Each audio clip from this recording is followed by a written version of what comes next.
Namaskar, welcome back to Media Scan.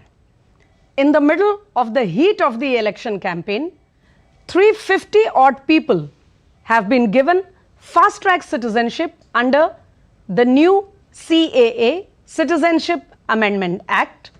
These are people who had to escape their home countries around our neighborhood simply to escape oppression because they belong to a certain religious minority.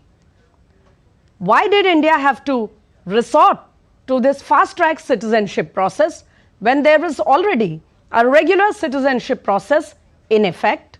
Also, what are these people feeling after having been granted these citizenship certificates, which immediately empowers them to lot of rights and facilities? Viewers, there was worldwide campaign against CAA, protests in cities all across the country, and a smear campaign which questioned the law in the harshest terms for at least 3 years. But Narendra Modi government not only has completed this civilizational process, this promise made to its people, these hapless people who had become nobody's children before the expiry of the current term, but there are lots of applications pending, and there is hope that many more people will be able to avail this in the days to come. We'll have an interesting discussion with people who are associated with the subject in the next half an hour. But before that, can we please listen in to some of those people who were lucky enough to be the first batch of persons who got citizenship under CAA earlier this week.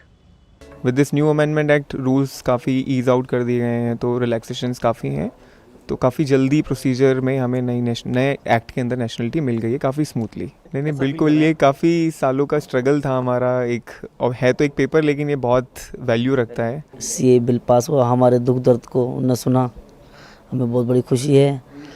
Bharat माता की जय। भारत में बहुत खुश है, बहुत इतना खुश है कि बस पूछो। आज तो नागरिकता मिल गई है, मन बहुत मतलब खुश हो गया। बस हमारे को लग रहा है कि हमारा हिंदुस्तान के अंदर नया जन्म हुआ है। So you heard those persons how elated they are, feeling not only proud and happy, but feeling taken care of by the government, which has fulfilled this promise in less than 4 years. Viewers, let me introduce to you Sushant Singh, a well-known activist who has been collaborating with foreign organizations and others and working relentlessly for people like these who had to escape their home countries, either because they were oppressed or because they had to escape religious persecution, simply because they belong to a certain minority. Sushant Singh, welcome to Media Scan, and I hope you must be having a lot of happy people around you with this first batch of the new citizens. Welcome, sir. Namaskar, and thank you very much for having me on your show. Also with us, Sheshpal Vaid, former DGP of Jammu and Kashmir. You have been listening to him on Media Scan on earlier occasions. A top cop and a person who comes from a state where this problem of people escaping Pakistan occupied Jammu Kashmir because they were threatened and they were persecuted, and now they have to go from pillar to post to get their rights. Welcome, Sheshpal Vaid. Do join us for the show. Namaskar, Smita ji. And I'd like to come to Sushant Singh first. Sir, you have been working with these kind of people, as I said, you know, people who became nobody's children because they had to flee their home countries, and when they came here, not being citizens, they were, you know, really in dire situations, not having any documents, etc. From that point of view, in your experience, sir, how important, or I would say, how much of a milestone is this, getting citizenship under the fast-track laws? Thank you very much for asking this very pertinent question, and let me provide a little bit of background to this entire context. Recently, Internal Displacement Monitoring Center released its global report, and according to that, there are over 112 million people who are displaced. Out of that, 36.4 million are refugees worldwide. So, at global level, our advocacy is a bit different what we have in India. At global level, what we argue that number of refugees is increasing year by year. While many activists ask for their third country settlement, granting them asylum, we argue that this is not very sustainable. We need to seek durable solution to all these protected crises because it takes centuries for a society to evolve its norms, values, culture, ethics, and it is really not very healthy for societies if it is damaged permanently. So at global level, we argue that we have to seek durable solutions to protected crises. However, when it comes to the refugees like we are talking about now, we have a different argument. I broadly categorize refugees into three. Number one, the refugees who are displaced have taken shelter in another country, waiting for the situation of their home country to calm down so that they can go back. So this would be related to people, who are caught in a war situation or a conflict of some kind. Exactly. Exactly. Number two, the refugees who have taken shelter in a country but don't want to stay there for a very long period of time. They will want third country settlement. And we have some refugees in our country also, like Afghans. Third, the refugees who have taken shelter in a country don't want to go back, don't want third country settlement, want integration in the very country where they have taken shelter. And our refugees, Pakistani Hindu refugees, are exactly like that. They know that situation is not going to get better. They don't want any third country settlement because of the cultural similarity with India. So it's very natural for them to seek citizenship and get naturalized, get citizenship in a country. In Mr. Singh, allow me to intervene here for a second. It is right to say that these people who are, particularly being targeted because they belong to a certain religious minority, they would look towards India because of their civilizational ties and their roots. That is fine. But the question, sir, here is, there is already a citizenship process in effect from the beginning since we became independent. Was it necessary to resort to this fast track method, and why is it helpful for them? It was imperative. So I applaud this step from the government. Let me tell you why. Although India is not a signatory of 1951 Refugee Convention and 1967 Protocol, so we are not obliged. However, we have not said no to any refugee. So we have refugees from different countries.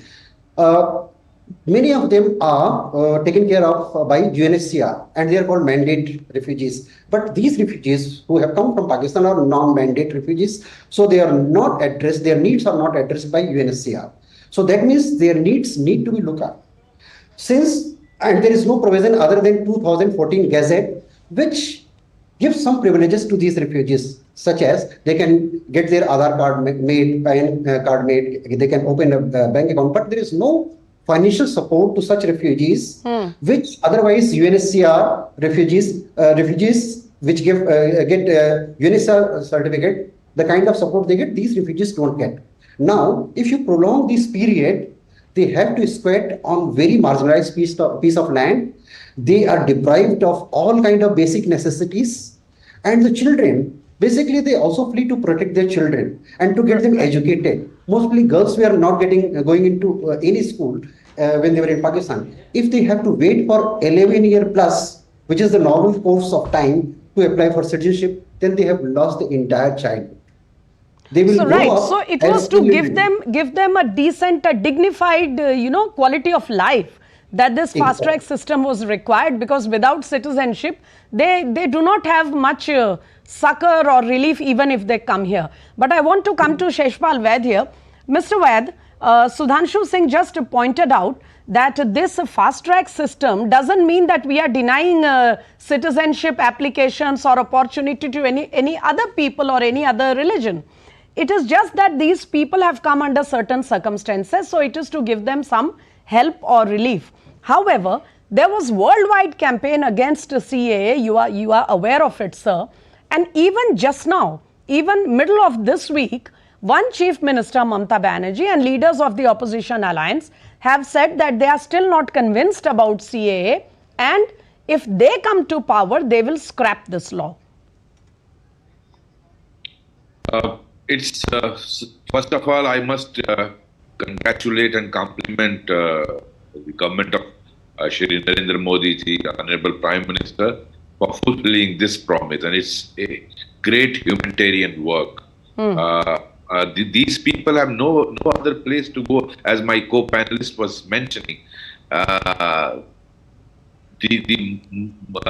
Others can seek refuge in so many other countries, but these people, because of our historical and partition legacy, they have, other than India, no other place to go all over the world.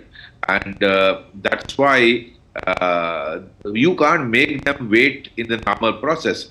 Normal process, as per your question, is still available to those who, other than these, let's say Hindus, Sikhs, Buddhists, Jains, Parsis. the Parsis, and Christians, who the minorities who are facing religious persecution in Afghanistan, Pakistan, and Bangladesh for their religion, for their minority religion which they practice.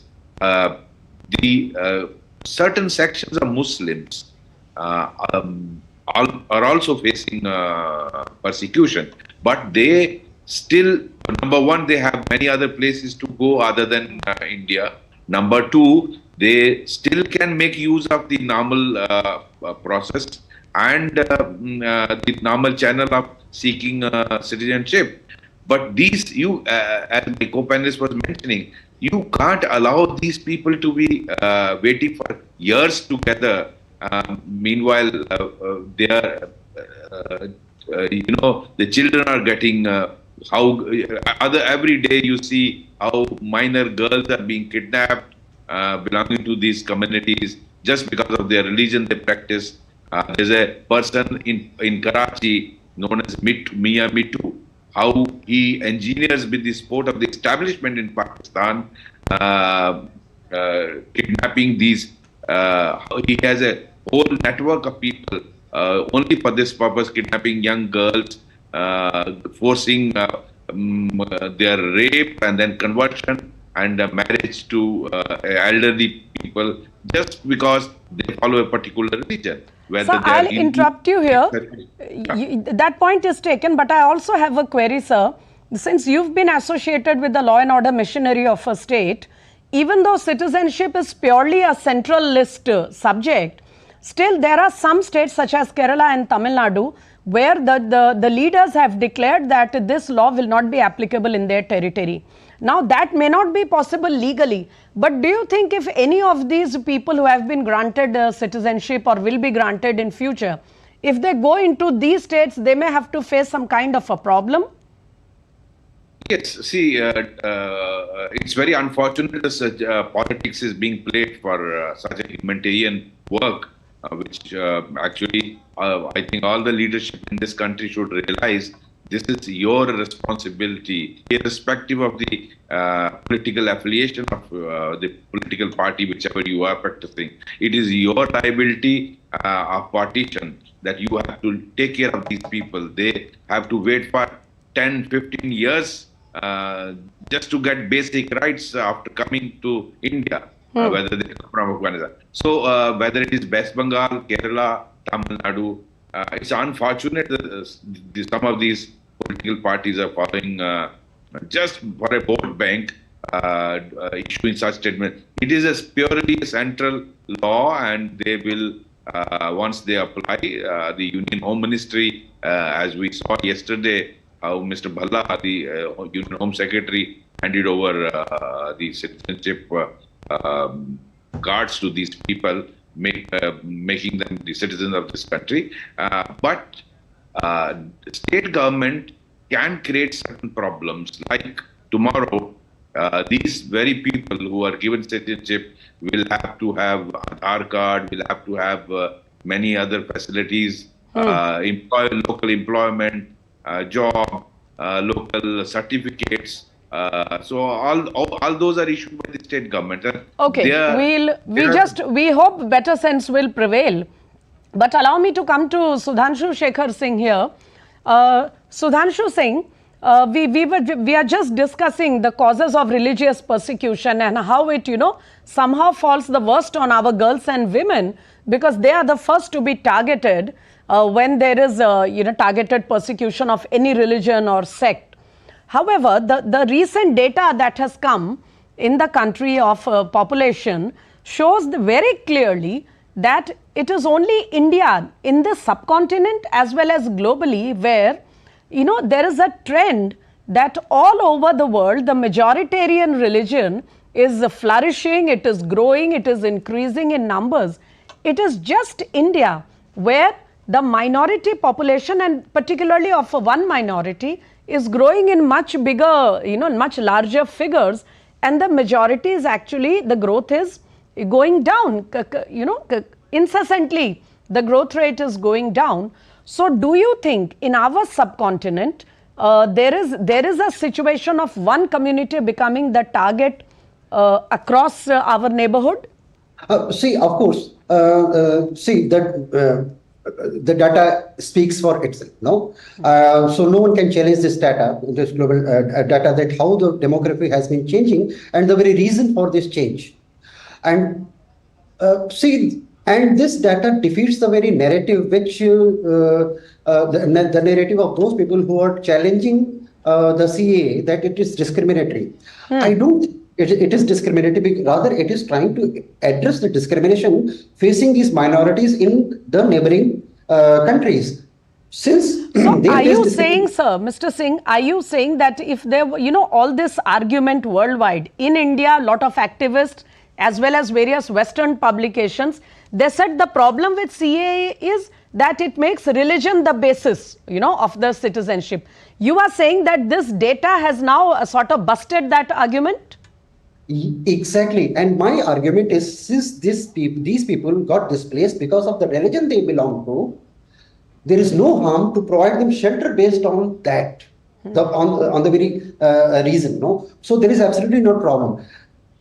And the global narrative is that this law is discriminatory, but India is not discriminatory at all. If you take data on the refugees we have refugees from so many countries of all faiths, and they have a mechanism to get citizenship of India through a normal process. These people needed special provision because we have to save future of women and children. For that, we need to fast track so that the Indianization, the citizenship process will normalize them, will provide them freedom of movement. We have been working in the refugee camps for the past 6 years, and we have seen the kind of inhuman conditions they live. No one provides them support. Government definitely has certain provisions, but when we try even raising funds for them, it's very, very difficult, because these people, if you approach even any donor, it is perceived that there is something communal in it. So it is very hard to get even mobilize even funding for their welfare.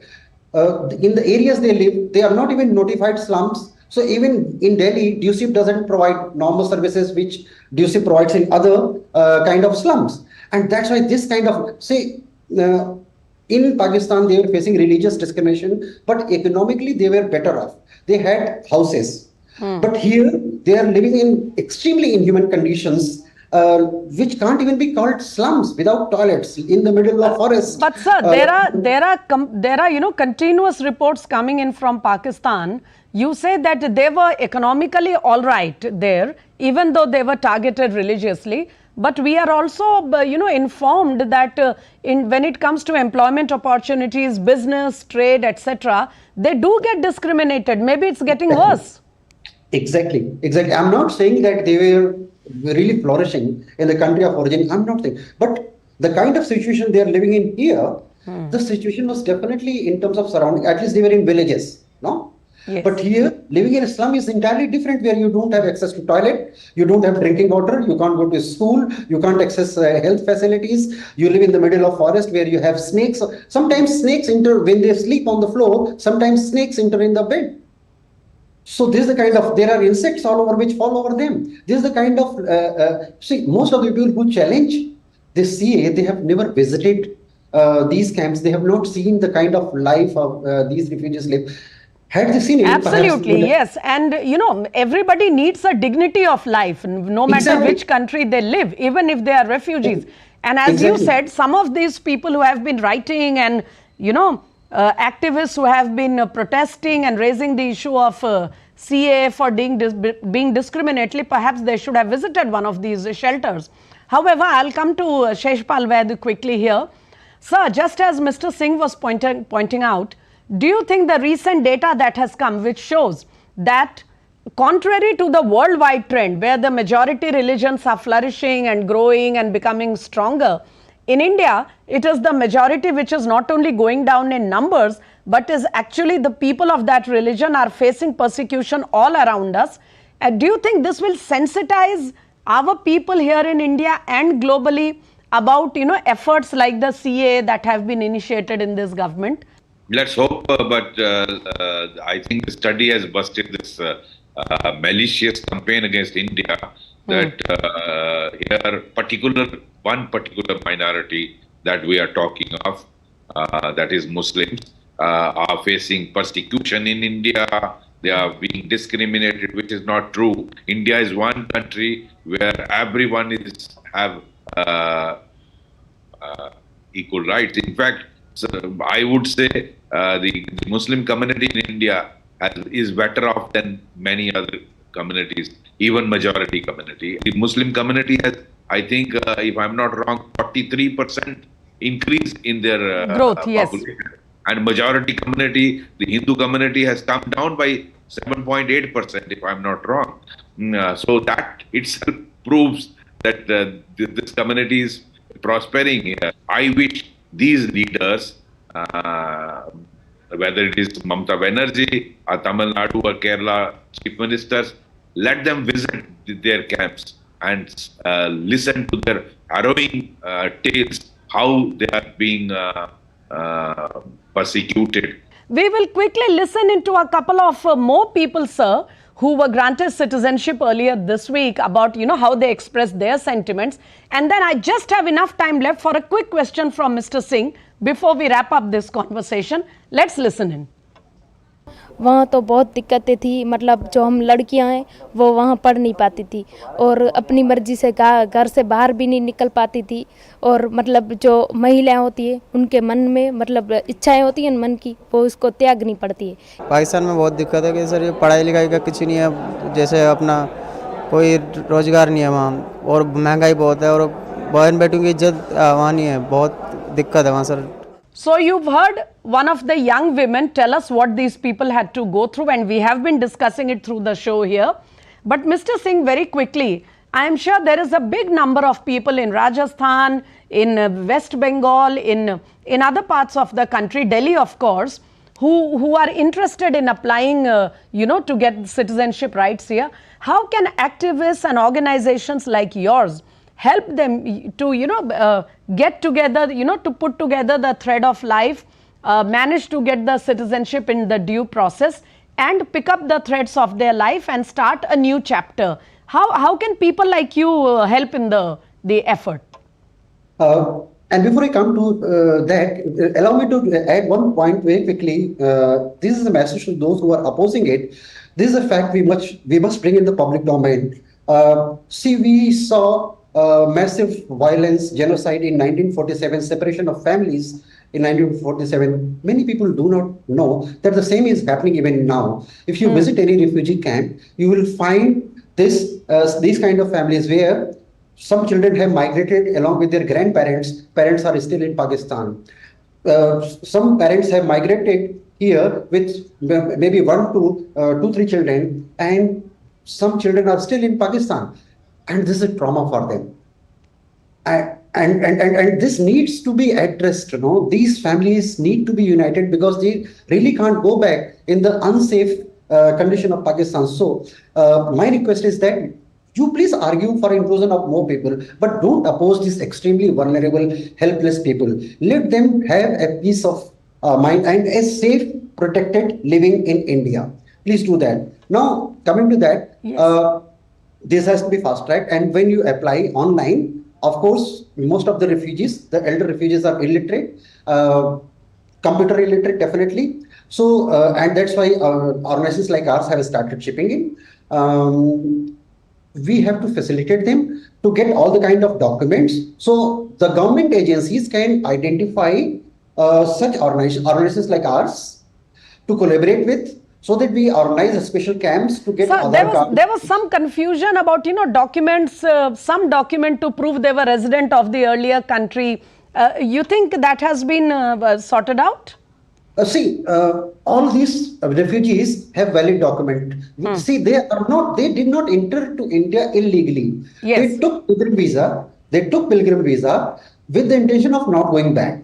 So then they overstayed, and which is allowed according to the 2014 Gazette and now CAA, which is allowed, right? So none of them were illegal. The only thing is that overstayed, and which was legitimized through the Gazette. So they have the documents, expired visa, the passport of their country of origin. Many of them got their Aadhaar card made, PAN card, bank account. So they have, but some of them don't have that, and all these are required to apply for citizenship. So these documentations, the documentation process needs to be completed. So if the government agencies, the nodal agency can collaborate with the organizations like ours, we will fast track, we will help to fast track this process so that they get it done in no time. Fine, fine.